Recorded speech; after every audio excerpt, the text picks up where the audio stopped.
Hello students, कैसे हैं आप। तो इलेक्ट्रिकल यात्रा के इलेक्ट्रिकल टेक्नोलॉजी के प्लेलिस्ट में आपका स्वागत है। और आज के लेक्चर में हम पढ़ने वाले student series RLC AC circuit. ठीक है, तो student series RLC AC circuit को हम दो मेथड से देखेंगे, फेज़र और जे ऑपरेटर मेथड से। तो पहले हम फेज़र मेथड से देखेंगे, फिर इसी सर्किट को हम जे ऑपरेटर मेथड से भी करके देखेंगे। ठीक है स्टूडेंट। तो स्टूडेंट्स, अगर आपने हमारे चैनल को सब्सक्राइब नहीं किया है तो सब्सक्राइब ज़रूर करें। इस पे इसी तरह की इलेक्ट्रिकल इंजीनियरिंग और फिजिक्स से रिलेटेड वीडियोस आपको देखने को मिलती रहेंगी। ठीक है स्टूडेंट। तो इससे पहले अगर आपने इलेक्ट्रिकल टेक्नोलॉजी के पीछे के वीडियोस देखना चाहते हो तो डिस्क्रिप्शन में आपको उसका लिंक मिल जाएगा, वहाँ से जाके देख सकते हैं। ठीक है स्टूडेंट। वहाँ पर हमने डीसी सर्किट थ्योरम और डीसी सर्किट थ्योरम कंप्लीट किया है और एसी सर्किट थ्योरम हम शुरू कर रहे हैं। ठीक है स्टूडेंट। तो चलिए आज के लेक्चर को शुरू करते हैं। तो देखिए स्टूडेंट, यहाँ पे सीरीज आरएलसी सर्किट बना रखी है हमने। यहाँ पे तीन कंपोनेंट है एसी सर्किट के। ये हमने वोल्टेज ले रखा है, एसी वोल्टेज। और यहाँ पे आपके तीन सर्किट में तीन कंपोनेंट्स है, रेजिस्टर, इंडक्टर और कैपेसिटर। ठीक है ना, तीन कंपोनेंट्स है। तो हमारा एम क्या है, हम यहाँ किस लिए इस सर्किट को सॉल्व करेंगे। तो हम इस सर्किट को सॉल्व करना चाहते हैं स्टूडेंट कि अगर हमको इस वोल्टेज का फंक्शन दे रखा है तो भाई जो करंट जा रहा है, इस करंट का फंक्शन क्या होगा। हम उसी लिए इस सर्किट को सॉल्व कर रहे हैं, यही हमारा एम है इस सर्किट को सॉल्व करने के पीछे। ठीक है स्टूडेंट। तो कैसे सॉल्व किया जाए, तो मैंने जैसा बताया स्टूडेंट कि मैं पहले फेजर मेथड से सॉल्व करूंगा, फिर उसी को हम जे ऑपरेटर मेथड से भी देखेंगे। तो फेजर मेथड से सॉल्व करने से एक बात पक्की हो जाती है स्टूडेंट कि अगर ये सीरीज सर्किट है तो इसके अंदर सेम करंट फ्लो कर रहा होगा। तो स्टूडेंट अभी हमको मालूम नहीं करंट का फंक्शन कितना, तो अपने तरफ से हम करंट के फंक्शन को एज्यूम कर लें। तो करंट का फंक्शन अपने तरफ से हम एज्यूम कर लेते हैं स्टूडेंट कि आई इज इक्वल्स टू, वो भी साइनोसाइडल फंक्शन होगा, I will be equal to I not sine omega T plus some phase. अब ये क्वेश्चन होता है कि सर आपने ये ऐसे कैसे लिख दिया, ऐसे आपको कैसे पता चला कि भाई करंट का फंक्शन इस तरह होगा। तो स्टूडेंट अपने पिछले जब हमने pure resistor, pure resistive, pure inductive और प्योर कैपेसिटिव सर्किट देखी थी, तो उसके अंदर हमको एक आइडिया लगा था कि भाई जो करंट है वो कुछ इस तरीके का आता था। यहाँ पे पीक आता था और वो जो फेज होता था लगभग यहाँ वही होता था, और साथ में कुछ फेज का डिफरेंस होता था जो आपका वोल्टेज था उसके साथ, ऐसा ही कुछ फंक्शन आता था। तो ऐसा ही फंक्शन यहाँ पे भी आना चाहिए, और इसका मैथमेटिकल ट्रीटमेंट करते स्टूडेंट तो भी यही निकल के आता। तो यहाँ पे ऐसा ही फंक्शन आना चाहिए। हम कैसे लिए, ये कोई एजम्पशन, कोई फ्लूक नहीं है स्टूडेंट, ये पीछे के हमारे जो एक्सपीरियंस है प्योर सर्किट्स के, उनसे हमने इसको कैरी फॉरवर्ड किया है। ठीक है। तो देखिए स्टूडेंट, यहाँ पे यानी मुझे दो चीज़ अननोन है। मुझे ओमेगा टी तो नोन है, ओमेगा तो नोन है, टी तो खैर वेरिएबल है। मुझे ओमेगा नोन है, यहाँ से मुझे दो चीज़ यहाँ अननोन है। अगर मुझे इस करंट के फंक्शन को कम्प्लीटली लिखना है स्टूडेंट तो दो चीज़ अननोन है। क्या क्या अननोन है, एक आई नॉट अननोन है और एक फाई अननोन है। तो यानी जो भी मैं करने जा रहा हूँ फेजर से, यहाँ मेरा बस दो एम होगा, आई नॉट को निकालना और फाई को निकालना। आई नॉट फाई आ गया, इंस्टेंटेनियस करंट का फंक्शन लिखा गया है स्टूडेंट। तो चलिए कैसे लिखा जाए, तो देखिए। तो स्टूडेंट एक बात जैसे मैंने बताया कि इन सब के अंदर करंट तो सेम होगा क्योंकि ये सब सीरीज में है। तो एक बात देखिए, तो इसके क्रॉस मतलब फेजर ड्रॉ करने जा रहा हूँ स्टूडेंट, तो इसके क्रॉस जो वोल्टेज होगा, इसके क्रॉस जो वोल्टेज होगा और इसके क्रॉस जो वोल्टेज होगा, उनको मैं ड्रॉ करने जा रहा हूँ। तो देखिए स्टूडेंट, इसमें मैं क्या करूँगा, करंट के फेजर को अपना रेफरेंस लूँगा। करंट के फेजर को अपना रेफरेंस लूँगा। तो मैंने क्या किया, करंट के फेजर को अपना रेफरेंस लिया। तो भाई करंट का जो फेजर होगा स्टूडेंट वो इस तरीके से मैं मान लेता हूँ। और फेजर में जानते हैं स्टूडेंट केवल पीक ड्रॉ करते हैं और साथ में एंगल। तो करंट का फेज कितना है, ओमेगा टी प्लस फाई, और उसका पीक कितना है, आई नॉट। मैंने इसको अपना रेफरेंस ले लिया, मालूम नहीं है हमको, हमने इसको लेकिन अपना रेफरेंस ले लिया। अब देखिए स्टूडेंट, एक बात मैं पक्का कह सकता हूँ कि जो रेजिस्टेंस का जो रेजिस्टेंस के क्रॉस वोल्टेज होगा वो भी साइनोसाइडल ही होगा, लेकिन उसका जो पीक होगा, क्योंकि मुझे फेजर में क्या ड्रॉ करना होता है, पीक और साथ में एंगल स्टूडेंट। तो उसका जो पीक, वो जो रेजिस्टिव सर्किट का जो पीक होगा वो वी आर जो होगा, जिसकी वैल्यू कितनी होगी स्टूडेंट, अगर इसके क्रॉस पीक की बात करूँ तो इसके क्रॉस पीक का पीक वोल्टेज कितना होगा, आई नॉट इंटू आर। तो यानी रेजिस्टिव का जो वोल्टेज होगा वो आई नॉट इंटू आर कुछ इसी डायरेक्शन में होगा, क्योंकि हम जानते हैं स्टूडेंट कि करंट के फेज में ही रेजिस्टेंस का वोल्टेज होता है। तो रेजिस्टेंस का वोल्टेज कुछ इधर आएगा, आई नॉट इंटू आर, ये इसका फेज आएगा, रेजिस्टेंस के वोल्टेज का फेज आएगा स्टूडेंट कुछ ऐसा। ठीक है। अब देखिए, अब इंडक्टर की बारी है। तो हमको पता है कि भाई इंडक्टर के क्रॉस पीक कितना होगा, अगर पीक करंट की वैल्यू आई नॉट है तो इंडक्टर के क्रॉस पीक कितना होगा स्टूडेंट। तो इंडक्टर में रेजिस्टेंस की जगह कौन ले लेता है, इंडक्टिव रिएक्टेंस। तो उसके पीक की वैल्यू होगी I not into XL, inductive reactance जो है। अच्छा, और वो होगी किधर, तो ये जो करंट है, मैं वोल्टेज लिख रहा हूँ क्योंकि मैं वोल्टेज लिख रहा हूँ स्टूडेंट। तो ये जो वोल्टेज है करंट से क्या होता है, इंडक्टर में वोल्टेज जो है वो करंट से आगे होता है। कितना आगे होता है? π/2। वोल्टेज जो करंट से π/2 आगे होता है। तो यानी इंडक्टर का वोल्टेज कितना आएगा स्टूडेंट? इसका वोल्टेज आएगा I0 इंटू एक्सएल, ऊपर की ओर आएगा I0 इंटू एक्सएल। यानी ये वाला जो ये जो करंट है इससे वोल्टेज आगे होगा, क्योंकि स्टूडेंट आप जानते हैं कि इंडक्टर के अंदर जो करंट होता है, सॉरी जो करंट होता है वो वोल्टेज से लैग करता है। ठीक है स्टूडेंट, वोल्टेज से लैग करता है। तो अगर करंट इधर है तो इंडक्टर के क्रॉस जो वोल्टेज होगा, वोल्टेज इधर होगा, उससे उसका जो फेज होगा करंट का वो पीछे होगा, क्योंकि अंदर अगेन स्टूडेंट फेजर में पीक और फेज ड्रॉ कर रहे हैं, एंगल और पीक ड्रॉ कर रहे हैं। अच्छा भाई, अब कैपेसिटर की बात करते हैं। तो कैपेसिटर के अंदर इसका उल्टा होता है भाई। कैपेसिटर के अंदर जो वोल्टेज होता है वो करंट से पीछे होता है, यानी कैपेसिटर का वोल्टेज कुछ नीचे आएगा स्टूडेंट। ठीक इंडक्टर के नीचे कैपेसिटर का वोल्टेज आएगा I0 into XC, I0 into XC. तो ये हमारा दो फेजर बना, मतलब इस तरीके से कुछ फेजर बना कि अगर हमने करंट को रेफरेंस लिया तो इस तरीके का फेजर बना। ठीक है स्टूडेंट, तो जो ये रिजल्टेंट है, जो E0 का फेजर है जो कि ओमेगा टी पे है, वो इन तीनों के सम के बराबर होगा। जो जैसे कहते हैं कि इसके क्रॉस वोल्टेज प्लस इसके क्रॉस वोल्टेज प्लस इसके क्रॉस वोल्टेज का जो सम है वही ये वाला वोल्टेज होगा, वही ये वाला वोल्टेज होगा। ठीक, तो यानी अगर मैं इन तीनों का रिजल्टेंट निकालूं तो रिजल्टेंट जो आएगा उसका मैग्नीट्यूड जो होगा वो E0 के बराबर होगा, और उसका जो डायरेक्शन होगा रिजल्टेंट का वो ओमेगा टी का फेजर होगा, यानी ओमेगा टी उसी तरफ होगा जो इन तीनों के वोल्टेज का रिजल्टेंट होगा, इन तीनों के वोल्टेज का रिजल्टेंट होगा। तो कैसे निकाला जाए स्टूडेंट? तो देखिए, अभी मैं मान लेता हूं कि I0 XC और XL में से I0 XC बड़ा है। ठीक है, जैसे अगर ऊपर है तो अगर इन दोनों में अगर जो बड़ा होगा स्टूडेंट, अगर ये बड़ा होगा तो ये वेक्टर ऊपर चला जाएगा, अगर ये बड़ा होगा तो ये वेक्टर नीचे चला जाएगा, क्योंकि एक दूसरे के अपोजिट में है ना। जैसे एक वेक्टर A है और एक वेक्टर B है, दोनों एक दूसरे के अपोजिट वेक्टर है, तो इनको मैं या A माइनस बी लिख सकता हूँ। अगर A बड़ा होगा, अगर पॉजिटिव मुझे लिखना है, अगर मुझे पॉजिटिव लिखना है तो पॉजिटिव लिखना है तो A बड़ा होगा तो A माइनस बी लिखूंगा, और अगर पॉजिटिव लिखना है B बड़ा होगा तो B माइनस ए लिखूंगा। जो भी बड़ा होगा उसको मैं पहले, तो मैं यहाँ एक एजम्पशन ले रहा हूँ स्टूडेंट, और आपसे भी मैं कह रहा हूँ आप वही एजम्पशन लीजिए कि मैं मान रहा हूँ कि XC बड़ा है। अभी के लिए मैं मान रहा हूँ डेरिवेशन करते समय कि XC बड़ा है। इसका फ़ायदा क्या होगा मैं आपको बताऊंगा कि अगर आप XC को बड़ा मानते हैं तो जो डेरिवेशन आएगा उसमें कैसे वो XL वाला केस भी ऑटोमेटिक कवर हो जाएगा, मैं आपको आगे बताऊंगा। लेकिन अभी के लिए मैं इस XC को बड़ा मान रहा हूँ। तो अगर मैं XC को बड़ा मान रहा हूँ तो इसी फेजर को अगर रीड्रॉ करूँ स्टूडेंट, तो इस यही फेजर मेरे को कैसे दिखाई पड़ेगा? यही फेजर कुछ मेरे को दिखाई पड़ेगा स्टूडेंट कि ये I0 इंटू R कुछ इधर होगा, और नीचे कितना बचेगा? नीचे बचेगा, अगर मैंने माना है कि XC बड़ा है तो नीचे जो बचेगा स्टूडेंट वो बचेगा I0 into XC minus XL, क्योंकि ये वाला माइनस हो जाएगा नीचे जाके, क्योंकि नीचे वाला बड़ा है तो नेट में नीचे की तरफ ही बचेगा, नीचे बड़ा है तो नेट में नीचे की तरफ बचेगा। कितना बचेगा? तो I0 XC माइनस XL। ठीक है स्टूडेंट, दोनों सेम लग रहा है, याद रखिए ये L है। ठीक है, ये L है और ये C है, ये C है और ये L है। ठीक है, तो अब देखिए इन दोनों का रिजल्टेंट निकालते हैं स्टूडेंट, इन दोनों का रिजल्टेंट निकालते हैं। तो इन दोनों का रिजल्टेंट निकालो तो एक बात बताइए स्टूडेंट, फेजर को हम वेक्टर की तरह ट्रीट करते हैं, फेजर को वेक्टर की तरह ट्रीट करते हैं, तो इन दोनों का रिजल्टेंट इन दोनों के बीच में आएगा। और कितना आएगा? तो अगेन वही पिछले क्लास वाली बात कि अगर दो वेक्टर A है और B है, अगर ये दोनों इस तरह से 90 डिग्री पे, तो इनका रिजल्टेंट कितना होगा?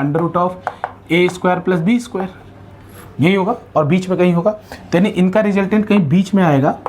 और ये किसके बराबर आएगा? ये आएगा √I0 का स्क्वायर प्लस इसका स्क्वायर, है ना, इस वाले टर्म का स्क्वायर। और यही किसके बराबर होगा स्टूडेंट? यही किसके बराबर होगा? यही E0 के बराबर होगा।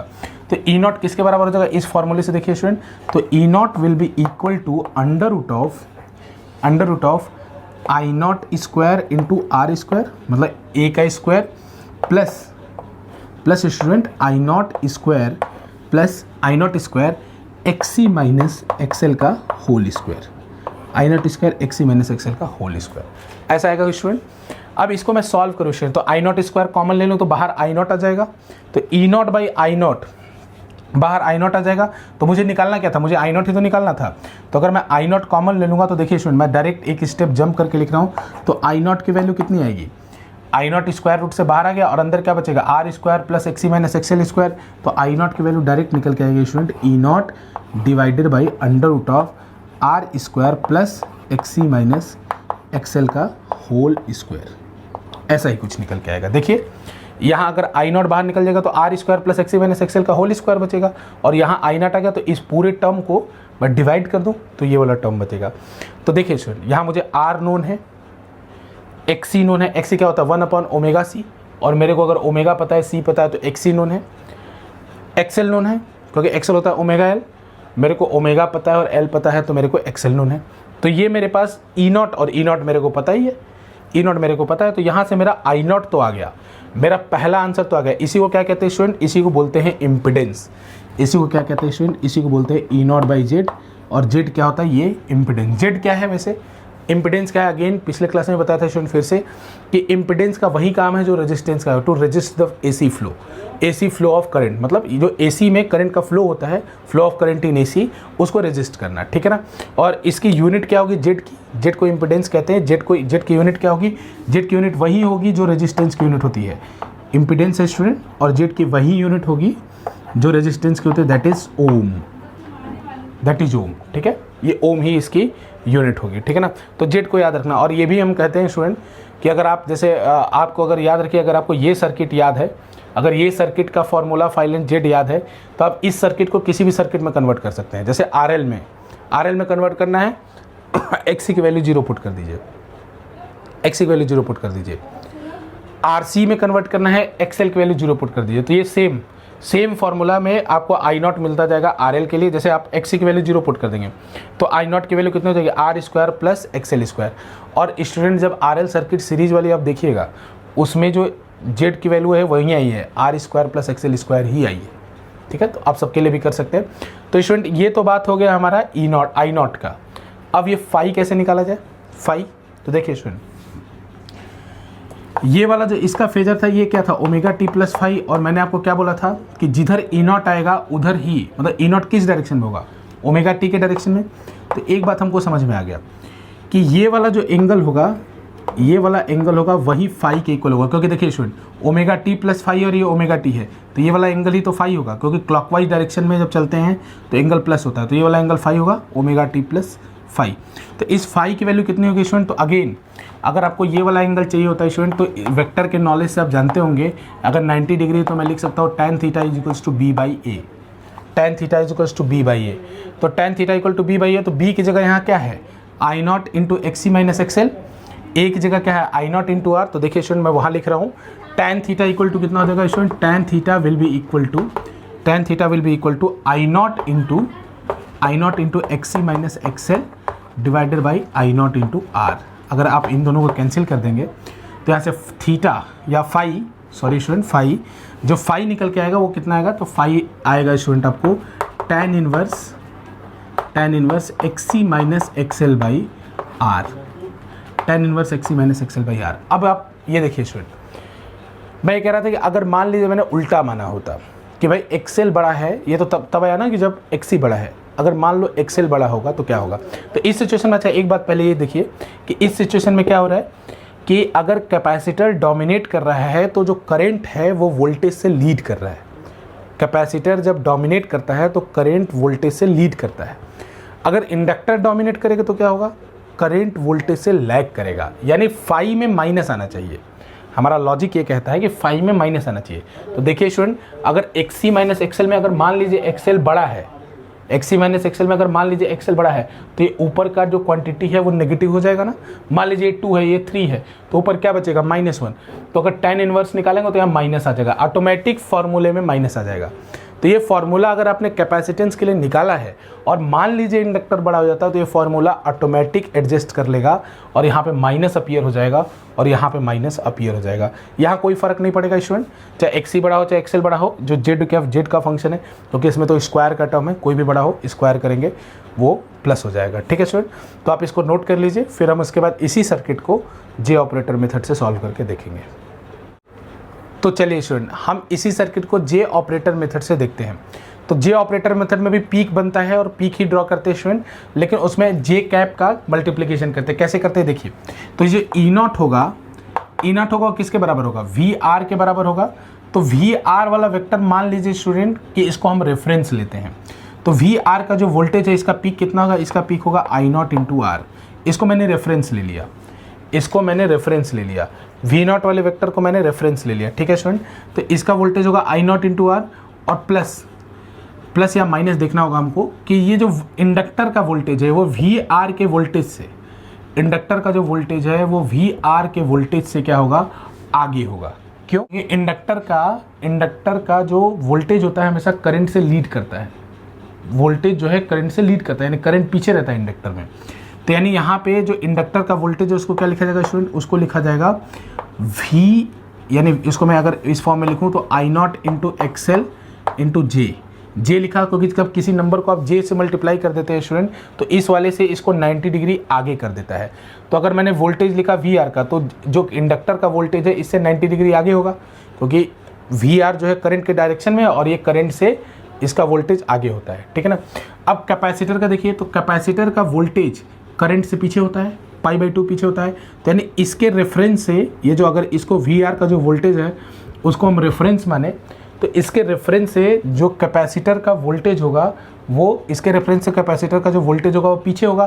तो यानी इसमें मुझे 90 डिग्री से पीछे करना है। तो जब किसी चीज़ से आप प्लस जे का मल्टीप्लिकेशन करते हैं तो 90 डिग्री से फेजर को आगे कर देता है, माइनस जे का मल्टीप्लिकेशन करते हैं स्टूडेंट तो 90 डिग्री से पीछे कर देता है। तो यानी यहाँ पे मुझे करना होगा minus I not into XC, I not into XC into J, ऐसे student, minus I not into XC into J. तो यहाँ पे अगर आप निकालेंगे स्टूडेंट ई नॉट, ये किसकी वैल्यू लिखी गई है वेक्टर फॉर्म में, अगर इसको फेजर फॉर्म में बात करूँ तो कि जे फॉर्म में, तो किसकी वैल्यू लिखी गई है, ई नॉट की वैल्यू लिखी है, यानी ये वोल्टेज की बात की जा रही है। तो अगर यहाँ से आप देखेंगे स्टूडेंट तो इसको ऐसे लिखा जा सकता है कि I naught R plus I naught, common ले लीजिए, I naught XL minus XC into J, XL minus XC into J, ठीक है student, XL minus XC into J, ठीक है। तो अब देखिए यहाँ पे अगर सेम टू सेम, जैसे इसमें जे में भी आप किसको ट्रीट कर सकते हैं, इसको किसकी तरह, आई कैप जे कैप की तरह ट्रीट कर सकते हैं स्टूडेंट। तो ये रियल पार्ट, ये इमेजिनरी पार्ट, दोनों का स्क्वायर कर दीजिए तो वहीं किसके बराबर होगा, ई नॉट के मैग्नीट्यूड के बराबर। रियल और इमेजिनरी पार्ट का अगर आप स्क्वायर कर देंगे तो वहीं ई नॉट के मैग्नीट्यूड के बराबर। तो ई नॉट का वैल्यू कितना होगा, रियल पार्ट का स्क्वायर का रूट, मतलब जैसे होता है ना आई का कोफिशिएंट का स्क्वायर प्लस जे का कोफिशिएंट का स्क्वायर का रूट। तो यहाँ भी ऐसे करेंगे स्टूडेंट तो आएगा I naught square R square plus I naught square XL minus XC का whole square, XL minus XC का होल स्क्वायर, ठीक है स्टूडेंट। और जैसा मैंने आपको पीछे बताया कि मैंने एक्सी को बड़ा माना तो ये क्वांटिटी क्या आएगी, नेगेटिव आएगी, ये क्वांटिटी नेगेटिव आएगी। तो इसको मैं रीराइट कर ले रहा हूँ स्टूडेंट, क्योंकि मैंने एज्यूम किया था पीछे वाले केस में कि एक्सी बड़ा है। तो इसी को मैं लिख सकता हूँ आई नॉट प्लस आर, और ये हो जाएगा माइनस, क्योंकि अगर एक्सी बड़ा होगा तो ऐसे लिखना पड़ेगा मुझे, एक्सी माइनस एक्सएल इंटू जे कैप। इसी इक्वेशन को रीराइट किया है, माइनस कॉमन ले लिया है तो एक्सी माइनस एक्सएल ऐसे। अब देखिए एंगल निकालना होगा तो क्या होगा स्टूडेंट, तो एंगल निकालेंगे तो होगा tan phi equals to B का कोफिशिएंट डिवाइडेड बाई एक्स, जैसे होता है ना जे का कोफिशिएंट डिवाइडेड बाई आई का कोफिशिएंट। तो इसको अगर निकालेंगे स्टूडेंट तो निकल के आएगा, आई नॉट भी होगा यहाँ पे, तो ये निकल के आएगा minus I not into XC minus XL divided by I not into R. तो आई नॉट से आई नॉट आर कैंसिल कर देंगे तो tan phi जो है यहाँ पे निकल के आएगा स्टूडेंट, वो निकल के आएगा minus XC minus XL by R, minus XC minus XL by R. तो ये माइनस साइन क्यों तो गलत आ रहा है सर आपका, सर ये रिजल्ट तो गलत आ रहा है, माइनस आ रहा है यहाँ तो, और आपने मेरे को बताया था प्लस। तो याद रखिए स्टूडेंट ये क्या है, ये किसका फेज निकला है, ये फेज निकला है किसका, वोल्टेज का। ये किसका फंक्शन लिखा गया था, ये वोल्टेज का लिखा गया था, ये वोल्टेज का। तो ये फेज किसका निकला है, वोल्टेज का, किसके रेस्पेक्ट में, इसके रजिस्टर के वोल्टेज के रेस्पेक्ट में। तो रजिस्टर के वोल्टेज का जो फेज होगा उससे जो ये वाला वोल्टेज है इसका फेज इतना एंगल पीछे होगा, इसीलिए माइनस आ रहा है। और सही बात भी है स्टूडेंट, क्योंकि रजिस्टर के वोल्टेज का फेज तो वही फेज होगा ना जो करंट का होगा। तो करंट के फेज से जो वोल्टेज का फेज है इतना पीछे है, इसलिए माइनस साइन आ रहा है। तो इतना पीछे है, तो अगर स्टूडेंट अगर मान लो मेरे पास अगर वोल्टेज का फेज दिया हो तो करंट का फेज इतना ही आगे तो होगा, इतना ही आगे होगा। समझ रहे हो बात, क्योंकि यहाँ पे मेरे पास किसका फेज दिया है, इसका फेज। ये क्या बता रहा है, ये बता रहा है कि जो वी आर का वोल्टेज है उससे जो नेट वोल्टेज आएगा ये वाला वोल्टेज वो इतना एंगल पीछे है, ये माइनस साइन वही इंडिकेट कर रहा है। और मैं क्या कर रहा हूँ कि अगर मेरे को ये ओमेगा टी यानी इसका वोल्टेज का फेज पता है तो इसका मतलब करंट उससे आगे है, क्योंकि वी आर उसी डायरेक्शन में, वी आर का फेज उसी डायरेक्शन में होता है जिधर करंट का फेज होता है। तो करंट के फेज से वोल्टेज का फेज पीछे है। इसका मतलब अगर मुझे आपको वोल्टेज का फेज पता है तो जितना एंगल पीछे बता रहा है ये, उतना एंगल आगे जोड़ दीजिए। तो उतना ही एंगल आगे जोड़ेंगे स्टूडेंट, क्योंकि मुझे पॉजिटिव लेना है, क्योंकि पीछे बता रहा है। तो फाई की वैल्यू अगेन सेम चीज़ निकल के आएगी, tan inverse XC minus XL by R, tan inverse XC minus XL by R. तो उम्मीद है स्टूडेंट आपको ये लेक्चर पसंद आया होगा और हमारे चैनल को लाइक और सब्सक्राइब करें। हम नेक्स्ट लेक्चर में इसी का पैरेलल आरएलसी सर्किट, जे ऑपरेटर मेथड और फेजर मेथड से लेके आएंगे। बहुत बहुत धन्यवाद।